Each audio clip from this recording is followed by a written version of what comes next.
And Steve, thank you very much for joining us this morning.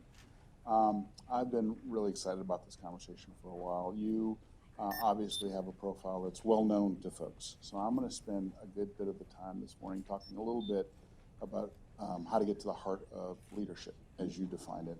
I'm also going to give the audience a fair amount of time so they can sort of learn directly from your experience. So is this working? Okay. So I think most people know you were born in Hawaii, one of 4 children to a father who was an attorney, mother who was a teacher. Are there still things from that early experience that you bring to your leadership today? Oh, sure. First of all, can you hear me? Is this on? We're struggling with the microphones this morning. We're gonna work it out. It's working now. Yeah, I think it's a mix of things. First of all, I should say it's great to be here. Nice to be here this morning. Chilly week, so for some of you this morning getting out of bed was wondering whether you actually were going to come. I was wondering myself. And also, it's I think representative of what I've seen happen in Washington D.C. When we started AOL in this region, in 1985, so 35 years ago. Wow. There wasn't much of a tech scene. Right. You know, there wasn't much in terms of venture capital. All our venture capital came from other places: Boston, Chicago, San Francisco, New York, Toronto, none from DC. So it is great to see. Still work to do, but it's great to see how this region really has risen, and even Amazon picking it as a second headquarters, I think, is representative of that. So that's part of the reason I'm here. How you want?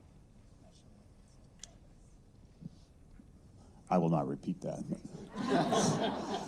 In terms of your question, I was born and raised in Hawaii. Both my parents happened to be born and raised in Hawaii, which is a little unusual. Our family goes back there over 100 years. So I actually was born just as Hawaii was becoming a state.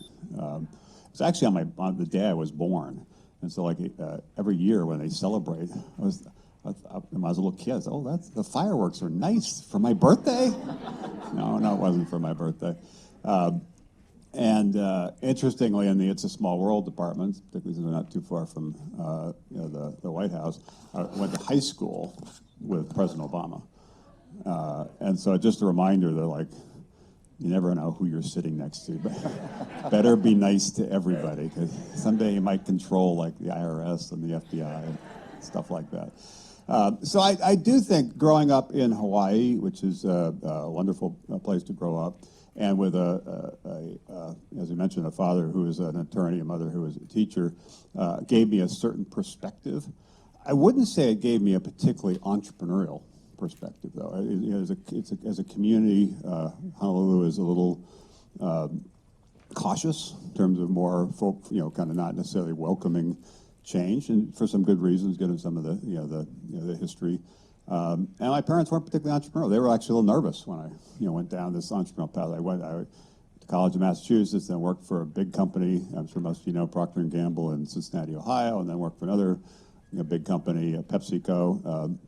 Happened to work at what was then their Pizza Hut division in Wichita, Kansas, where I was the director of new pizza development. Yes, you're welcome. Thank you. Peaked early at 24. And then went on, moved here and joined a company in 1983 that almost immediately failed. So it was like a welcome to the world of startups. And then we started America Online, as I mentioned, a couple years later in 1985. And for the better part of a decade, it was a struggle. And a couple times we almost hit the wall, had to lay off a lot of people, running out of money. People weren't showing that much interest in getting online. And now, of course, everybody is online, but in those early days, it was kind of hard to get people to believe there was a reason to get online, and it was too expensive and too hard and a bunch of things. And during those years, going back to your question, my parents were pretty anxious. It was sort of, kind of, we love you and, proud of you, but it doesn't seem to be working. When are you going to get a real job? Yeah, like, like, what's the plan B? Isn't it time to, like, get a real job. I'm sure that's true with a lot of entrepreneurs, that they, it's sort of, ultimately when it's successful, people say, wow, that was easy. It seemed like an overnight success, but the reality was it was, kind of took a decade before you finally broke through, and there are a lot of near-death experiences. So, but the other thing I think Hawaii kind of gave me is it's a reasonably diverse community. I was actually, as a white guy, a minority in Hawaii. And so that gave me a little bit different sense than maybe some people growing up other places have. And also, Hawaii does take the long view. And even like surfing and waves, basically it requires some patience. You can't force the wave to happen, but you have to be smart about when the wave is there, noticing it, and getting on it. And so, just a little bit of a timing, patience, perseverance, but when it's time, you've got to strike, I think was another thing that was a unique, growing up in a place like that, was I think, a little bit unique. So that's interesting. So let me then ask this question. So, you've been on the national stage, you've been on the global stage, right, in a number of domains. First the burgeoning internet, now more investing in philanthropy. So in terms of that, knowing when the wave is there, do you feel like there's a difference? So you were in the vanguard of getting people to go online. Is there a difference in leading people in that fashion, people in general, or leading people in an organization to a common purpose? No, I learned it was quite different. I didn't fully appreciate it until AOL got larger. We started with a couple dozen people. Even when we went public in 1992, it was the first internet company to go public. We had less than 200 people. And then 5 years later, we had 5,000 people. And 5 years after that, we had, after we merged with Time Warner, 90,000 people. So it's scaled pretty dramatically. But there is a fundamental difference between being the CEO, a leader of a entrepreneurial company, as opposed to being the CEO of a much larger Fortune 500 type company. And I remember actually being in a boardroom probably 20 years ago, not long after we merged AOL and Time Warner, and it dawned on me that there were just differing perspectives. And it wasn't like a right or wrong, it just people came from a different perspective, almost like they came from a different culture, spoke a different language, and that the language of entrepreneurship and startups and hypergrowth and disruption and so forth is really more about imagining. The language of large companies is much more about managing.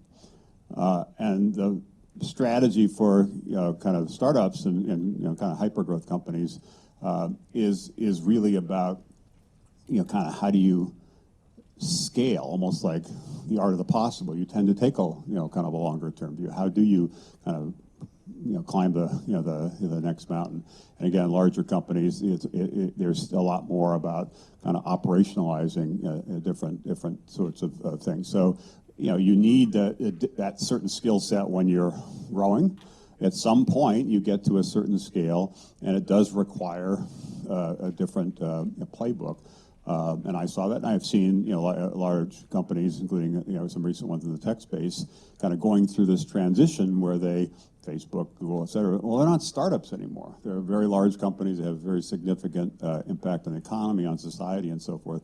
And they're trying to adjust with varying degrees of success to that kind of new reality. So this difference between kind of playing offense versus playing defense and imagining versus managing, to me, kind of the takeaway was you kind of need to understand the context in which you're operating and figure out what the right leadership approach is for that. And so Revolution, which is relatively small, about 50 people, and from an investment company standpoint, with a seed fund, a venture fund, and a growth fund, and we backed a couple hundred companies. That requires a different mindset than running AOL. I'm also now the chairman of the Smithsonian, which is a complicated organization with 19 museums, a lot of research operations, 7,000 people, Congress is a partner, et cetera, et cetera.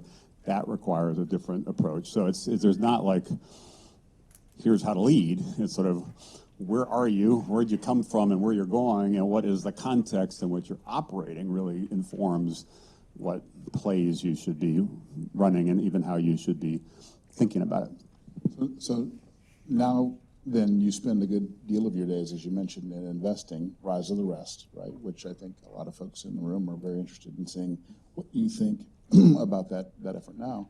So in investing in those kinds of companies, does leadership fit into the investment equation? And if so, like what measures do you look at to think about, well, is it the right leadership? Is it the wrong leadership? Does the leadership need to change once you've made that investment? No, of course. Any time you're backing a relatively young company, you're partly backing the idea. There's an idea worth fighting for and kind of championing, and you're backing the team that's going to try to operationalize that idea.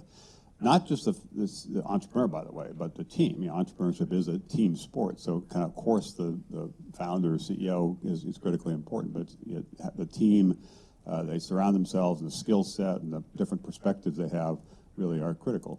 At the same time, we're a little bit unique because of the way we think about investing, where we have this seed fund and a venture fund and a growth fund, and the way it's separate teams, and each of them make different decisions and would answer your question, differently. In the really early stage, when it's really much more of a, seed investment, it really is mostly about the idea and the beginnings of the team, because it's not yet, much of a business. It's either no revenue or pretty modest, revenue. That's a different mindset than when it's a venture investment. They're trying to raise, $5 or $10 million, and they have a, kind of a business that's starting to scale, still early, but starting to scale, versus on the growth side, when they have usually tens of millions of dollars of revenue, sometimes more. It is a real business. And the question is, how big can it go, and how much capital you need, and how much, and so the dynamics around the team and the approach to leadership is different at each of those. And again, part of the challenge, and I had to, as I mentioned, live through it, is how do the leaders within those organizations make the transition as the company gets to the next stage, and not just assume that the playbook that got them from point A to point B is going to be the right playbook for the next chapter. Usually it isn't. And so in your philanthropic endeavors, do you see a similar trajectory for leaders, whether it be a not-for-profit or for-profit? I think they're a little different. I should say my wife, Jean, really runs all our, the Case Foundation, all our philanthropic work. We recently launched an initiative called Case Impact Network, so I am involved in some things. I mentioned the Smithsonian, but she kind of takes the lead on that side of things. I take the lead on the investing side of things. But again, you're looking in all these different situations, what is the idea? What is the purpose of that organization? Is it something you believe in and you want to work to help champion, whether that's a company or a nonprofit or any kind of organization? And then where is it, and where does it need to go? And is there alignment around the team that's already there? And if you're essentially joining the team, is there some kind of alignment around kind of that, at least generally, about what the priorities are going forward? And is there a team, or at least the beginnings of a team, that can execute? Certainly one of the lessons I learned, including from the merger with AOL Time Warner, which obviously didn't work out the way it was supposed to, is Thomas Edison quote 100 years ago: "Vision without execution is hallucination." The idea of merging AOL and Time Warner, again, it was over 20 years ago, actually was a good idea. And a lot of things that happened in the last 20 years in terms of Facebook and Spotify and Netflix, and I could kind of tick them all off, none of which existed at the time, kind of demonstrates the power of the idea of bringing the largest internet company together and the largest media company together to usher in this digital future. But the idea is not enough.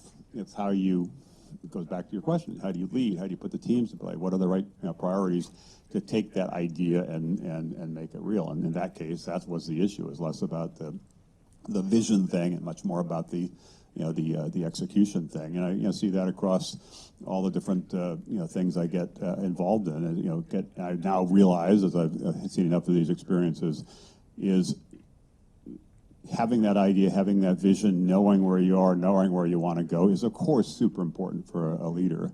But that's like 5% of it, kind of executing against that, and assembling the teams and building the culture and creating a sense of momentum and possibility and partnerships, et cetera. That's where things really move. And if you're just sitting there saying, well, I've got the right idea, well, good for you, but it doesn't matter. It's like you get no points for that. You get points for putting points on the board.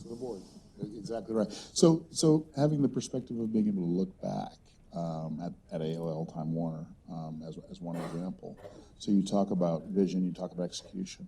How important is culture in all that? Culture eats strategy for breakfast, one of my favorite sayings, because it's just true. How important was that? No, it's very important. It goes back to the people thing. And we knew when we were AOL had grown like crazy, and as I mentioned, gone from relatively small to pretty significant. At the time of the merger, it was a dominant internet company. Half of all the internet traffic in the United States was going through AOL. The market value had soared in 7 years from $70 million when we went public to $160 billion 7 years later, best performing stock of the decade. A bunch of things. We were like rocking and rolling. And we knew that it was going to shift from dial-up narrowband to broadband. And we knew as it shifted to broadband, more multimedia content and video and so forth was going to become more important. We did not have the path to broadband. We did not have that video content. Time Warner did. Time Warner knew that the future was digital, and just relying on their existing analog businesses was not going to be a good strategy. And so they had to figure out how to become more digital. They tried a bunch of things that hadn't worked, so they said this is the right way to do it. Both were right, kind of at a kind of conceptual level, and bringing all those kind of essentially assets together. Time Warner, Time had HBO, and Time Warner Cable, and Warner Music, and Warner Brothers Studios, and CNN, and et cetera, made a lot of sense. But Time Warner itself had been a product of a series of acquisitions. Warner Brothers acquired, Turner Broadcasting, Ted Turner's company was acquired. It was basically built through acquisition, and they had never really managed it as one company. They knew that, and we knew that. But the idea was this was so profound in terms of what was happening with technology, the internet disruption, that this would be a way to integrate the company and drive a more integrated strategy. That never happened, and a lot of it was, just people were, not really on the same page about the opportunity. There were some who were taking a more short-term view, not a long-term view, often, and Disney's going through this right now with the launch of Disney Plus, putting a lot of chips on the table, kind of a bet the company move. That it's critical for them to lead in streaming, not just be a supplier to streaming companies like Netflix. That puts significant pressure on short-term profitability. But in their case, they believed, I think correctly, it was critical to invest in that, take long-term view. We were not able to do that with this merger of AOL and Time Warner, and some of the timing. The markets were, after the internet, as some of you may recall, when we did the merger, which was 2000, that was kind of the peak of the internet boom, and stocks were, like ours and others, were going crazy. And then months after we announced the merger, it kind of plummeted. And so the market itself was not helpful. So the context changed. But the problem there really was much more about execution, people, culture. So let me take you back to your time leading AOL. In preparing for this, I was out at dinner a couple nights ago, and I ran into an old colleague of yours from early AOL days. And I was talking to him about this, and I said, one of the things that I want to put, and I sort of said it jokingly, is I want to say that you were the Mark Zuckerberg of the first wave. And he said rather seriously, don't do that. I said, okay. I said, why not? He said, because I'll tell you that in the early days, everything that I saw of Steve, he had a real interest in making sure that there was civility in the content, even in the chat rooms and some of the other social community programming that AOL brought off the ground. So now fast forward, do you think that's happening today for the tech titans of 2020? And what should they or could they be doing or leading differently from your perspective? It's a tough question. First of all, I should say Mark Zuckerberg. It's obviously a fabulous success story. I first met him, I don't know, 13, 14 years ago. His company had only been around for a little while. And he was pretty shy. And there was some event, he came up to me and said, introduced himself. Of course, I knew who he was. But, and he said, I just want to let you know, you could tell he was a little sheepish, that when I was 11 years old, I was part of a hacking group that hacked AIM and AOL, and that's how I learned how to code. And he mentioned the group, and I remembered it. It was like we had at one point, like, I can't remember, 100 people working on just managing this side of things, and there were a bunch of these hacking groups. And so I said, well, thank you for getting that off your chest. I'm glad we were helpful in your path to learn coding and get excited about the internet. So when Mark started that company, it was very mission-driven. He really did believe around, kind of how you create a social network for the world that would unite the world and connect the world and so forth. And he has achieved that, way greater than he or anybody would have expected. And there are a lot of great things that have come with it, just as there are a lot of great things that came more broadly with the internet. But he has been a little slow. I think he's getting there, but a little slow to realize I don't know the current number. I think 1.4 billion people are on your platform. And it's become essential for many companies in terms of operating their business. And suddenly it's becoming hugely impactful in a broader context, including apparently influencing election outcomes.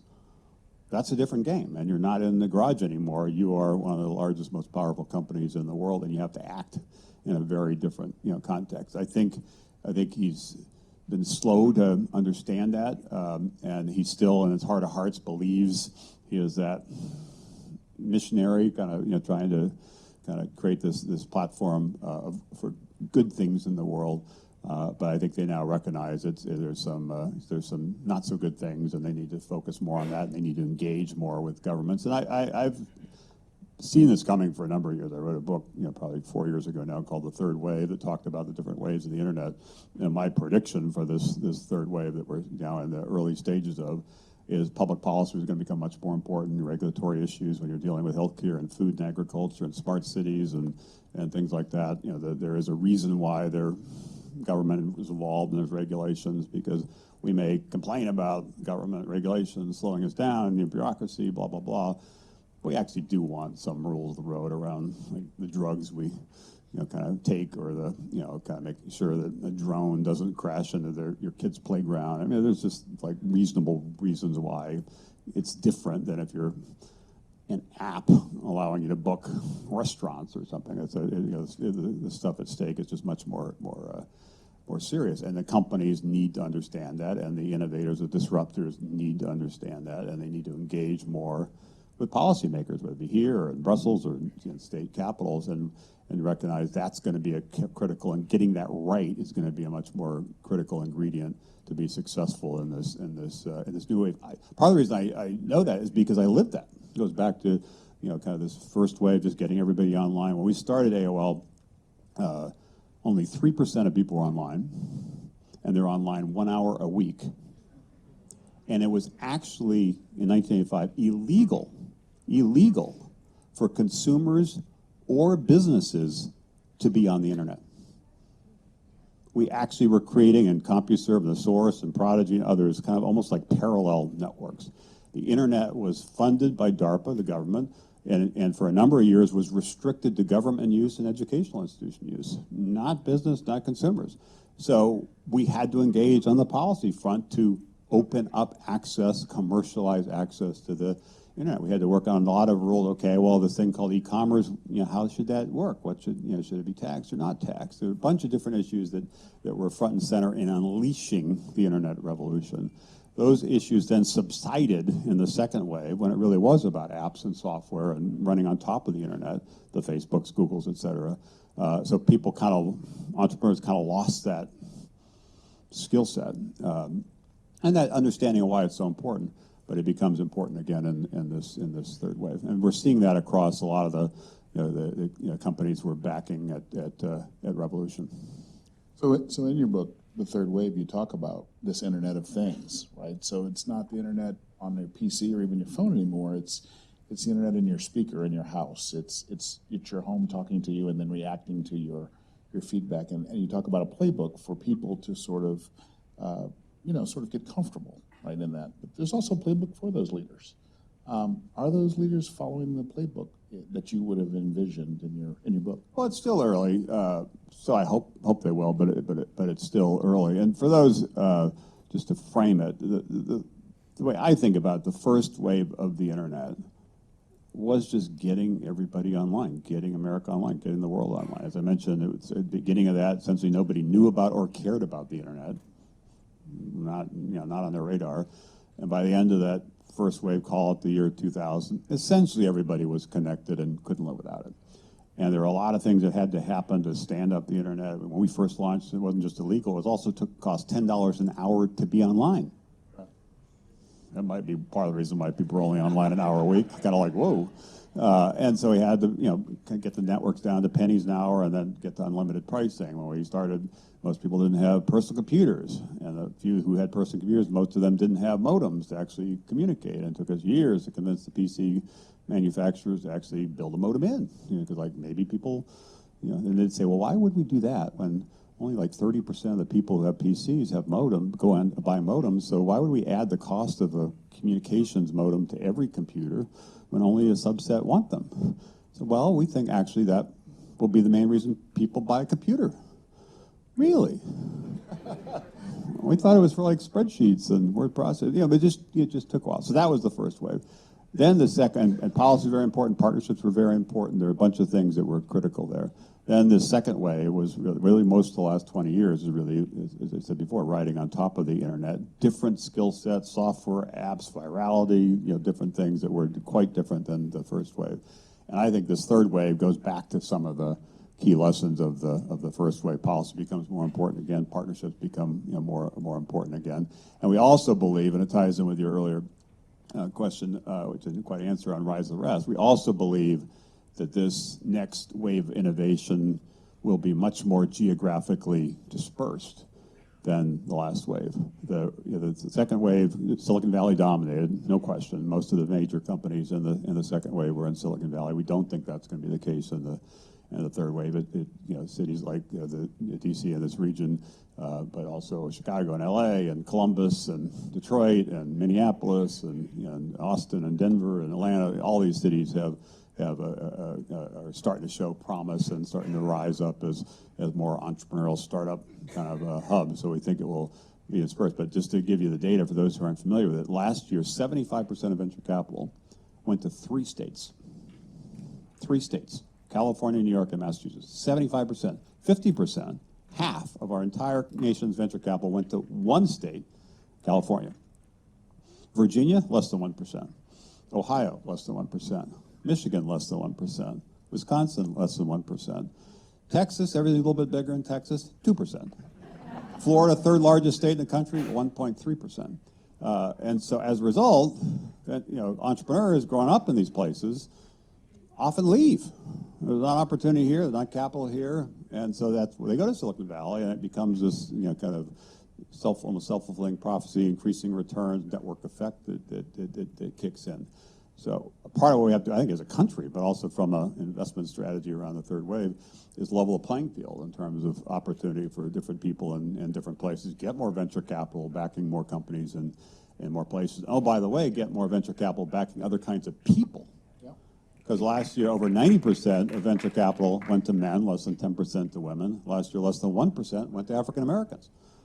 So I think the data suggests, first of all, let me say, I think America is the most innovative entrepreneurial nation in the world. I'm so proud of it. But the data does seem to tell us that it does matter where you live. It does matter what you look like. Also kind of matters who you know. Whether if you have an idea, you have a shot at the American dream, you have a shot at building a startup, you have a shot at building a company that can be a game changer and create jobs and economic growth and wealth and other things. So we need to figure out ways to level the playing field. And that's a key focus of what we're trying to do, both at Revolution, the Case Foundation, and specifically around Rise the Rest, which is about investing in people in other places. So far, we've been, through Rise the Rest, invested in 130 companies in 70 cities and 30 states.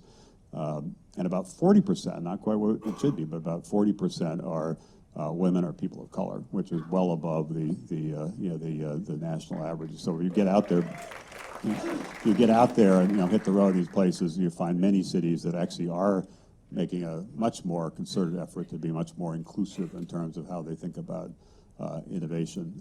And so it bodes well for the future, but we have to pay attention. We have to make this more of a focus from an investment standpoint and also from a public policy standpoint. There have been some efforts I've been part of here. Not a lot seems to be getting done here, but about 6-7 years ago, the Jobs Act passed, which updated the securities laws. It hadn't changed since 1933. That were helpful to capital and entrepreneurs. A couple of years ago, the Investing in Opportunity Act was bundled into the tax reform, creating opportunity zones, which is a way to incent capital to go to different communities which are have been left behind in terms of their poverty levels and other kinds of things. So there are some policy interventions that are necessary as well. I wish, with all these noisy debates we're having this year, I wish there was more focus on this issue, because this is one of the most important issues in terms of making sure America leads the way, continues to lead the way as an innovator, and also does it in a much more inclusive, bring everybody along, don't leave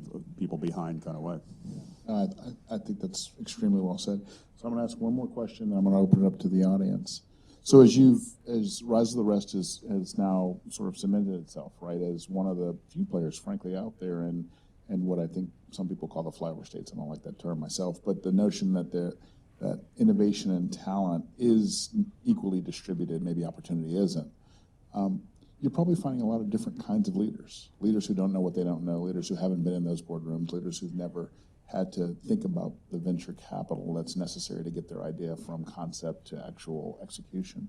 So how do you, in the management of all of that, allow for a platform it's okay for that diversity of leadership? Because it's not going to look and feel maybe like normal investors would have looked for leadership in the past. How do you make sure that you don't sort of throw that out early because it's foreign, and embrace it, and then through time, maybe that diversity actually strengthens the whole?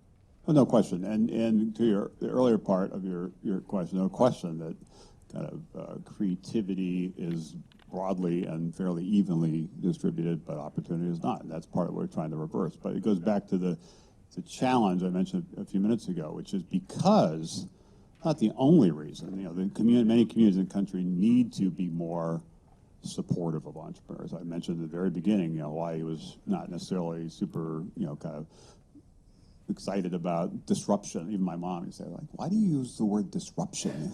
It seems very aggressive. There are a lot of communities that are cautious and risk averse, and don't, when an entrepreneur has an idea, they focus on why it might fail as opposed to why it might succeed. And if it does, that entrepreneur, that idea does fail, they'll say, well, that entrepreneur, that person's a failure. No, that idea didn't work, but maybe the next one, will. And so there's a cultural aspect to this, and there's certainly a capital aspect to this. And we're explicitly on this Rise the Rest effort co-investing with regional funds. We don't do things on our own. We don't lead rounds. We don't take board seats. We're actually trying to create a network of regional funds and help us take them to the next level. And so far, we've invested with over 250 kind of regional funds. So the capital piece is critically important. But this talent piece is also critically important. How do we slow the brain drain of people leaving and create a boomerang of people returning? And that's part of what we're starting to see in these different Rise the Rest cities. And because we've made a lot of investments across a lot of different industries and a lot of different places, we are seeing more of a diversity in terms of the entrepreneurs, and also a diversity in terms of how they approach leadership and how they, as they scale these companies, they think about kind of where they're going. And we're also seeing some interesting, including one not too far from here in Baltimore, some interesting companies doing things that are kind of a little counterintuitive to the conventional wisdom. This is one company, Catalyte, is using artificial intelligence, AI, which most people are scared of as this is going to be a big job killer, and in some ways it will be. And they're actually using it to identify people who have a talent for coding but didn't know it. Nobody ever told them when they're in high school, you seem like you have an aptitude for coding, so they end up going and doing something else. And they use AI to identify people, and then the ones who have this aptitude, generally undiscovered aptitude, they put them through essentially an education and then place them in a job, often at 2 or 3 times better salary than they had before, including like UPS truck drivers and others who just never had that opportunity, never had that mentor saying, maybe you should go down this particular path. And another company we backed in through Revolution Growth in Chicago called Tempus is doing some amazing things around data, again, AI and natural language and other things, to identify if you get diagnosed with cancer, which is pretty scary, what you should do about it. Right now, we actually don't know in many cases. If you go to MD Anderson, one of the top cancer hospitals in the country, in the world, they say that when people come there for a second opinion, 25% of the time, they reverse the first opinion. 25% of the time, the original diagnosis was wrong. And many of those people are going to die. It's a data problem. And so a company like Tempus in Chicago, not in Silicon Valley, is basically saying we're scaling this well. They're now working with 70% of the National Cancer Institute Hospital. They're working with ASCO, the Association of Oncologists. It's an example of what can be a breakthrough company doing something hugely important to society, and the process creating now like 1,000 employees and kind of creating jobs and kind of economic growth and so forth in a city that's not as well known for startups, innovation, tech, et cetera. So I think this will accelerate over the next decade. People are going to be surprised, we hope, in terms of how many of these breakthrough, Fortune 500 companies of tomorrow come from places that most people associate with yesterday. Terrific. Thank you. All right. Right here in the front. Thank you for being here this morning, Steve. One of the maxims in Silicon Valley has been move fast and break things.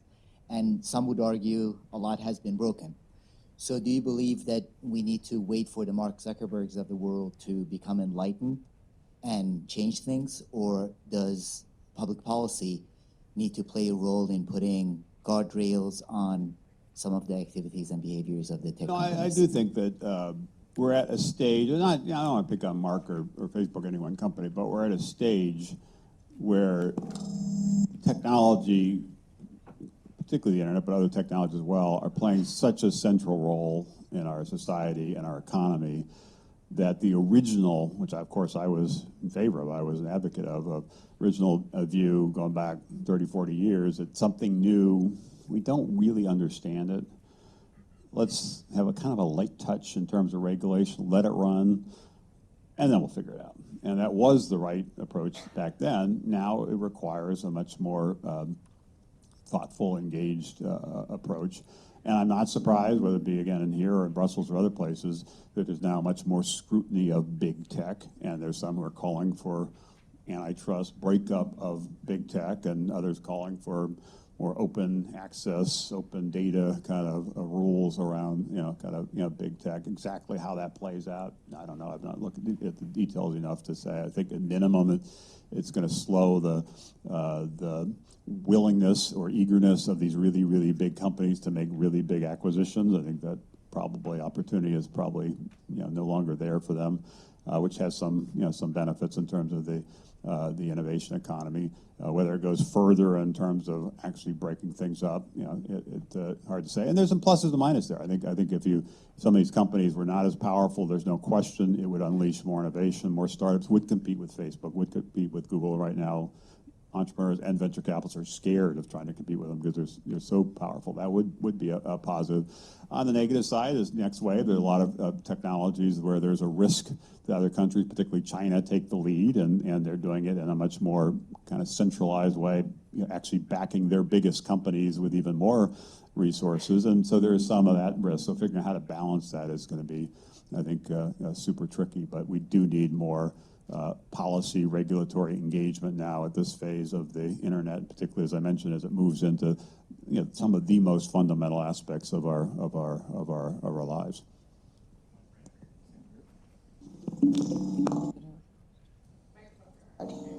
Is it working? Oh, hello. Hi, my name is Sarah Gibson, and I've co-founded a company called 20 Degrees, actually with another LGW classmate.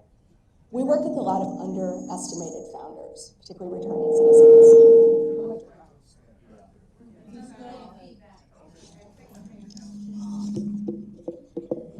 And where we're really seeing a gap is pre-seed.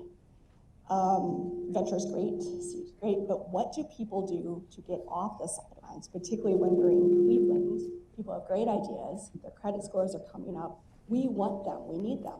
Who's doing it? What are the innovations you're seeing? What are you watching?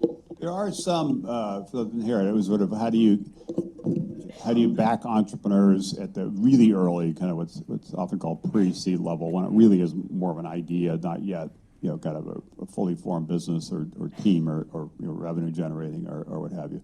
There are a number of funds in different parts of the country that do focus on that. But the other place to look, and something I spent a good bit of time on 8 or 10 years ago with my former classmate, President Obama, as part of this Jobs Act, was creating crowdfunding as a way to get a lot of these ideas funded. And that's actually worked pretty well, particularly on the project side. Kickstarter, Indiegogo have been very effective in getting some companies launched, and now there's some more focus on also using that to raise money for companies. And there are a lot of venture capitalists that are looking at those platforms for ideas that are showing some promise based on some initial success there, and then they look to invest in them. But we need more of those. And one of the things that I know the SEC's working on, I spent some time with them, is how do you figure out other ways to make it easier for more people and more places to raise capital. And also the other thing they're focused on, which I applaud, is how do you make it possible for, call it everyday Americans, Main Street investors, to invest in the innovation economy. What's happened in the last 30 years is actually not helpful from a policy standpoint, which is, in my era, again, when we went public, it was 1992, so it's almost 30 years ago. Company, not just ours, Amazon, Microsoft, all these companies went public around the same time. We were on the low side. Our valuation went public was $70 million, but Microsoft, I think, was $400 million. Amazon was like $300 million. Basically, the venture capitalists funded you to a certain point, and then when you're about to grow, you went public to raise that growth capital. Now, you stay private because there's a lot of private growth capital available, which is fine, including from us. And that allows the companies to invest. Sweet Green that we backed here, and 5-6 years ago, now expanded around the country. It's a good example where they just raised money at $1.5 billion valuation, and 20 years ago, 30 years ago, they would have gone public when it was a $200 million valuation. The reason that matters is the returns right now, at some point it will change, but the returns right now are driven more by these private investments like venture capital, because the investments and interest rates being pretty low, some places kind of even talking about negative interest rates. That's not, if you're a family in any part of the country and that's the only place you're investing, you're not going to do particularly well. So being able to participate in some of these, I still to this day, even though we went public, as I mentioned, 3 decades ago, I run into people almost every week who say, some of them say I was early, a subscriber, and some of them this morning, which I appreciate. Some also say, I really believed in you and the company, and I invested in that company, and I made a lot of money. And that enabled me to put my kids through college. That enabled me to buy a house. They can't do that anymore. That is now being limited to large institutional investors, and that is actually not the main cause of income inequality, but it's a contributor. It's harder for people so now these individual retail investors can only buy into Uber when it goes public or Peloton when it goes public, and many times those have actually been down rounds where the valuation went down from the previous, and that means the retail investors are kind of left holding the bag instead of having that upside that they had in our case and many other cases. If they made the right calls, they basically are losing money, not gaining money. So figuring out ways to kind of level the playing field there in terms of Main Street investors, and also level the playing field of the capital to Main Street entrepreneurs, if you will, I think is hugely important. I'm glad to see the SEC is focused on that. Okay, hi, Steve. Thank you very much for a great presentation. I'm one of those still AOL online members. You look very smart. I don't know what it says about me, but I am. Everybody looks at me very strangely. I'm in healthcare, and I know you've ventured into that space. And you made a statement earlier, and we say it in healthcare, but as we learn more about the social determinants of health, we say that your zip code is more indicative of your genetic code. With all the disruption taking place in healthcare, although it's not a lot, I'd love to hear from you where you see us 10, 20 years from now in terms of healthcare. You mentioned AI, but as we talk about people who, because of where they happen to live, what are the opportunities for really being healthy in America, one of the richest countries in the world? So where do you see healthcare going? Well, I know there's obviously a lot of challenges, including some that you mentioned. Maybe because I'm an entrepreneur, am optimistic about this. I actually see a path to have a healthcare system that's more inclusive, that's more convenient, is more affordable, and has better outcomes. And it's going to require a lot. It's a systems level change. That's why partners are important, policy is important. But yeah, I see a path to do that. And there are a lot of, including on the technology side, we recently last year backed a company called Talkspace that's doing some really interesting things around mental health, which is a growing problem for a lot more people that have mental health issues than we've ever had in the past for a whole host of reasons. But the mental health infrastructure is still quite limited and hard to access and inconvenient and not affordable. So they're providing mental health digitally instead of sitting in, going to somebody's office and sitting in front of their office, which if you can do it, time in your schedule and can afford it, it is great. But a lot of people, in a lot of places, don't have access to that. How do you use this? And they built a network of people to be part of this. And that's an example of using technology, bringing a fresh perspective, and saying, how do we create more access for more people? How do we do it with greater convenience? How do we make it more affordable? Now they're starting to partner with United Health and people like that and employers to scale up. That's one of hundreds of ideas that we're seeing out there, and both in terms of what we're doing on the later stage invested and also the earlier stage seed investment. And I think it ties directly in with the earlier point I made about Rise of the Rest, that the healthcare innovations in this next 25 years, some for sure will come from Silicon Valley, but I believe most will come from other parts of the country. Because if you look at the most respected medical organizations, hospitals, et cetera, the top ones are actually in the middle of the country. I mentioned MD Anderson in Texas, Cleveland Clinic in Ohio, Mayo in Minnesota, Hopkins in Baltimore. How do you build the ecosystems around them so you get entrepreneurs taking some of these ideas and scaling them there, not just on the coast? And I think that many of them, because they have a different lived experience, will see problems / opportunities in a different context. And that at the core is what entrepreneurs do. They just see something and say, I think there's a better way.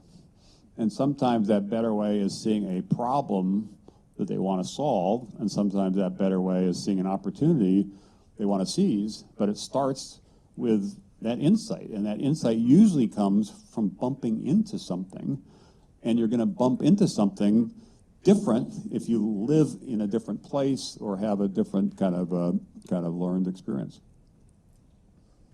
Hi, good morning.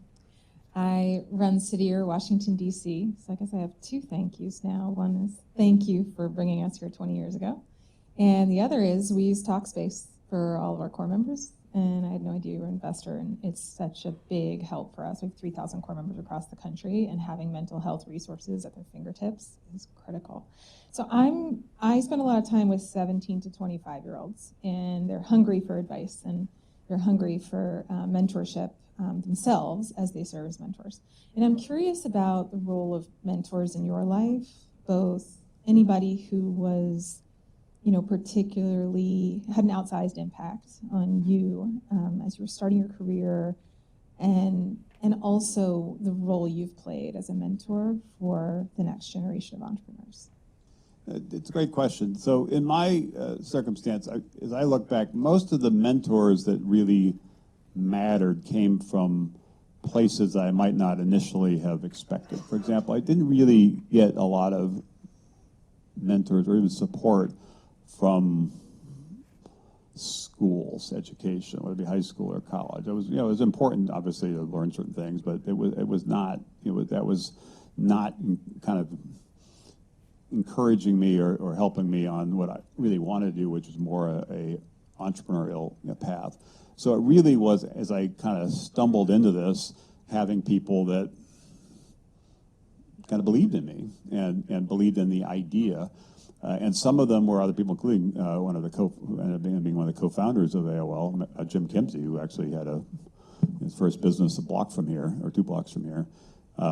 And he was 20 years older than I was, and I was in my mid-20s when we started. He was maybe even 50, so more than 20 years older, and had a different perspective in terms of how to think about building a business. So somebody like Jim was hugely helpful. The partnerships we formed, I mentioned that we couldn't do anything on our own. We had to, at AOL, I think we had 300 partners with different things. Listening to their feedback in terms of what we could do differently, and sometimes what I could do differently was also helpful. And I also give a lot of credit to the venture capitalists in that early days who did believe in the idea. Again, because they have, venture capitalists are obviously important in providing the capital to take your idea and run with it. But the better ones also are critically important to actually help mentor you and help you think about how you should lead, how you should build your team, and what what the approach you should bring to that. And similarly, even though, as I mentioned, Gene takes the lead, and I do remember speaking at a City Year conference in D.C. Well, what's the name of the annual conference? It's a great where you gather everybody together from all around the. And so I was speaking at one of those in D.C., and City Year, which is a great organization, had launched in D.C. We said, well, why isn't it like in the nation's capital?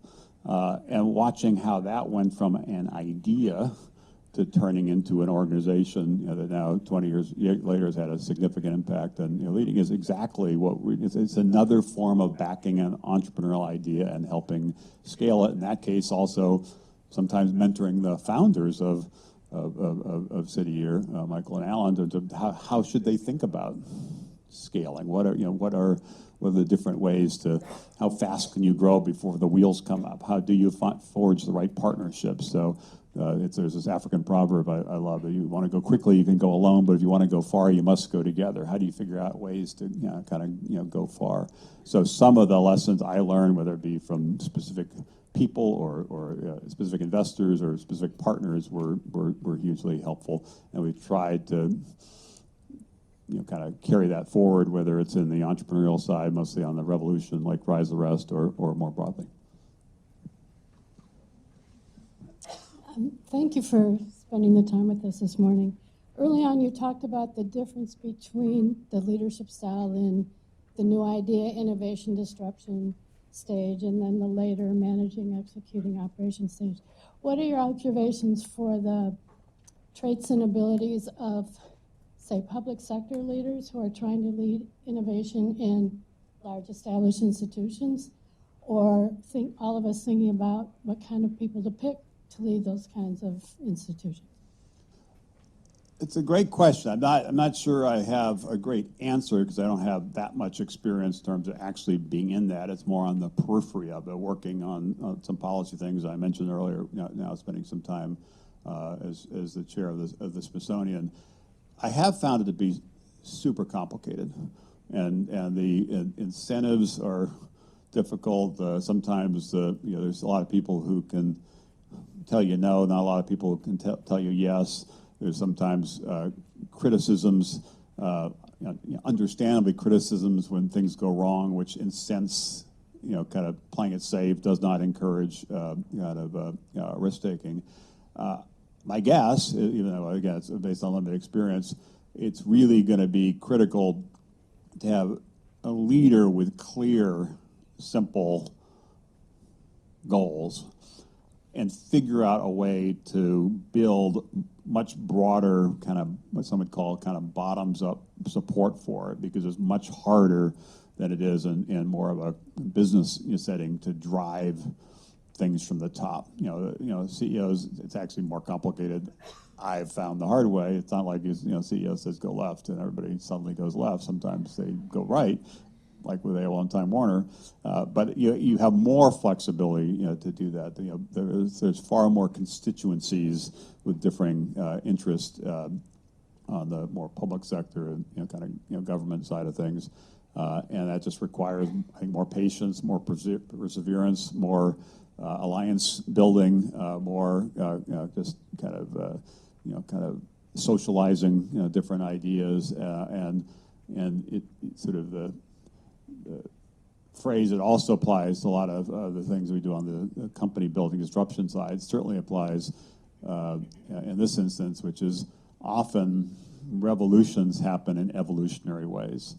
And you have to kind of keep your eye on the prize, but you have to recognize it's like one step at a time, and often it's 2 steps forward, 1 step back. Sometimes it's 2 steps forward, 3 steps back, and you just have to keep kind of pushing. But it's hard, so I respect you for doing it. So on that note, we respect you for getting on the bus, literally, and going door to door, state to state to help with startups. It's what Leadership Greater Washington is all about, is that kind of giving back. So thank you for all that you've done. My question to you is, I've already tweeted about your poor parents wishing you had stuck with toilet paper and pizza and safe corporate America. And here in Washington, we love Reggie Agarwal from Cvent, who calls himself the Indian George Costanza because he was living in his parents' basement after leaving his law firm. And Starbucks' Howard Schultz, father-in-law, told him, give up this cockamamie coffee bean idea and get a real job that will make money. So when you're out there in middle America or the other parts of America that aren't California, what's your advice in terms of riding the wave, in terms of all in or all out? A lot of people say, if you're going to do it, quit your day job and be all in. Do you still see that for entrepreneurs, or do you say, keep your day job, pursue the idea, see where it goes, but make sure that you're paying the rent? What's your take? A bit in the middle, and also I'd say it depends on the business you're building. There are obviously many different kinds of businesses, and some that can be done kind of on the side and kind of test the market, see if you've got sort of what we call product market fit or what have you, before you really kind of jumping into it full hog. And there's others just because it's more complicated, requires more people, and requires some capital. You actually can't even get going until you have a certain kind of critical mass. So you have the flexibility to kind of dabble, moonlight, got to get some experience, and then get some sense of whether this really is something you want to kind of commit the next whatever decade of your life to, and leave what you're doing and take the risk of leaving what you're doing. If you have that optionality, that's great. But there are just as many situations where it is a little bit more binary. You just have to, in order to really get on the playing field, you have to assemble a team and aggregate some resources. Otherwise, you're not going to be able to be competitive. If you could make a couple observations about the LGW footprint and economic development. I talked to a Fairfax Economic Development, and they might say, there's 100,000 jobs unfilled. Talk to Prince George's, we need more jobs on this side of the region. So maybe you could reflect on the east and west and how we could do more economic development on the. Well, this is a sore spot for me. So I think that's driven me crazy, and there's some efforts, including this and the Greater Washington Partnership and others that I'm encouraged by, to bring more of a regional context. It goes back to the African proverb I mentioned. This region can only rise if it thinks of itself as a region. If it's competitive, DC versus Virginia versus Maryland, and within different jurisdictions, it's not going to work. And the reason that it's sensitive, I spoke at a conference now probably 20 years ago, maybe 25 years ago, called Potomac Knowledge Way. I gave the keynote, talked about sort of this point, like, yes, we can do it, we can rise together, stronger together, yes. And then like the coffee or the cocktail hour after, and somebody comes up to me, happened to be from Maryland, and so I appreciate what you said, but what would it take to get AOL to move from Virginia to Maryland? And I understand, why governors compete with each other over economic job things. I understand why, people in economic development offices in Maryland or Virginia or DC are competitive, and sometimes that competitiveness probably is a good thing. But you've got to bring a more integrated regional context. There's nobody who's going to move to this area, this region, who's going to think of it in those siloed kind of ways. They're basically thinking of it, call it what you want, the greater Washington area. And if they take a job in, might be in DC, it might be in Virginia, might be in Maryland, might start in DC and move to Maryland, or start in Virginia, move to DC, irrelevant. They might initially live in DC, then move to Virginia, irrelevant. They're really betting on the region. And if we want to be a magnet for talent and a magnet for capital, we need to think in a regional context and need to think about what are the broader issues that impact the region. And now, even with the Greater Washington Partnership, and my colleague and partner Ted Leontis has spent a good bit of time on this, even thinking of the region as Richmond to Baltimore, not just kind of this. I think that's hugely important. And as we watch for the next 20 or 30 years, this rise of the rest phenomenon, there are certain cities where you can see kind of some momentum building, but a lot of the action is going to be the cities that unite to think of themselves more as regions, and they almost certainly are going to win this, this next battle. So looking at that in that broader, context, and putting aside some of the, parochial, perhaps even petty, kind of, you versus me, us versus them kind of thing, and say if we're gonna rise together, and need to think more in a regional context. I think it's be hugely important. It seems like now things are better. Amazon would not have picked this region, and I say this region happened to be, as you know, the Crystal City. What do they call it now? The National Landing, which is pretty good rebranding, by the way. National Landing area, unless there was a broader support. Every governor, every Maryland, Virginia, and obviously the mayor of DC, and every university head wrote to Amazon as part of that bid and said, whatever you decide, we're all behind you. That was hugely important, and so I'm encouraged by what we're seeing, but there's still a lot of work to do to help this rise, and it should rise. A lot of the things we're talking about, the importance of policy and partnerships in some of the sectors, and whether it be smart cities or biotech or others that are up for grabs, kind of, this greater Washington area has a huge opportunity to kind of rise faster than other areas and be much more kind of a true startup hub. But it will require building on some of the good work over the past few years and continuing to fight that regional battle. And so I hope nobody, when I leave here at the coffee thing, asks me the question I got asked about moving AOL. Steve, thank you very much. I do have a true confession. I was the one who asked him to move to Maryland, to Montgomery County. That's not true, but I would have if I was there. But we are working with the Greater Washington Partnership. Leadership Greater Washington is the region's premier leadership incubator. And we are working with the Greater Washington Partnership to expand the concept of region to Baltimore and Richmond. So we're working on doing some trips to Baltimore and down to Richmond as well to exchange some of the leaders back and forth with them. So, Steve, thank you very much. What a wonderful presentation. Richard, thank you for being such a wonderful host.